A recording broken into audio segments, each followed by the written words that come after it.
Another day, another basketball stories na naman ang pagkikwentuhan natin. At ngayon nga yung pag-uusapan natin ang balitang may reklamo nga daw si Shai Gilgeous-Alexander sa pagkatalo ng Oklahoma City Thunder sa Game 6 at ang balitang gagawa na nga daw ang Golden State Warriors ng trade sa Utah Jazz. May pagkakataon na nga daw sana ang Oklahoma City Thunder na tapusin na ang kanilang serye at makuha ang kampyonato sa Game 6 ng NBA Finals ngayong araw laban sa Indiana Pacers.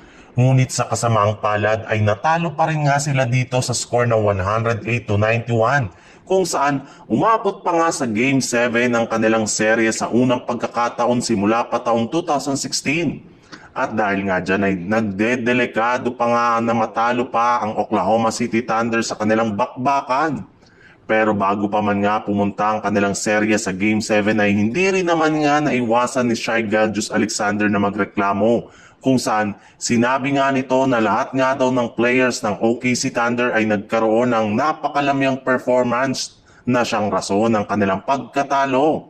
Well, tama rin naman nga ang sinabi ni SGA dahil sa kabila nga ng pagtatala niya ng 21 points ay nakagawa lang naman siya dito ng 7 out of 15 shooting. Kasama pa dyan ang kanyang na-commit na 8 turnover na siyang nagbigay ng momentum sa Indiana Pacers. Sobrang nag-struggle rin naman nga dito ang iba niyang mga teammate kagaya na lang ni na Jalen Williams, Lo Dort, lalong-lalo na si Chet Holmgren na hindi man lang nakakasabay sa mga malalaking player ng Indiana Pacers. Kaya kailangan talaga nila na mag-step up at gumawa ng game plan para lamang manalo sa Game 7.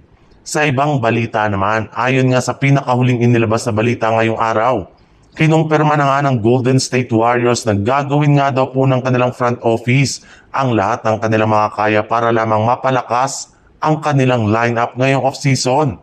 In fact, kasalukuyan na nga po nilang kinakausap ang iba't ibang mga team para lamang makakuha ng at least isa o dalawang center na siyang tutulong sa kanilang superstar na si Stephen Curry.